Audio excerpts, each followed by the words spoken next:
ఇప్పుడు మనతో ఉన్నారు భర్త మహాసేనులకు విజ్ఞప్తి సినిమా డైరెక్టర్. ఇంట్లో ఇల్లాలు వంటింట్లో ప్రియురాలు సినిమాని మీకు ఎందుకు రీమేక్ చేయాలనిపించింది? రీమేక్ ఏంటి? Answer this question.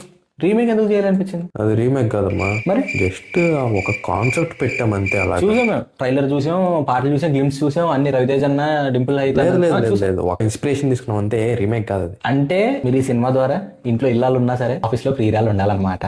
అంటే మీకు కూడా ప్రియురాలు అలా ఎలా ఉంటామయ్యా? ఆయన కూడా ఓపెన్ సినిమా తీశారు, అలా ఆయన కట్ చేసుకున్నాడు. సార్ హ్యాపీ, అంత పర్సనల్ వద్దు. హ్యాపీ మీకు హిట్లు లేవు, right?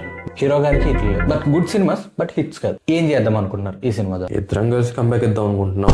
Comeback comeback comeback comeback BMW ప్యాంట్లు షర్ట్లు కార్లతో ప్రమోషన్ చేస్తే మీరు క్యాప్ తో చేస్తున్నారా?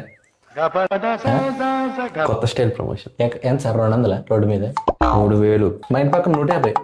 కానీ ఏదైనా ఒకటి మీరు చెప్తే మా ఊళ్ళకి కొంచెం అది థియేటర్లో చూస్తే థియేటర్లో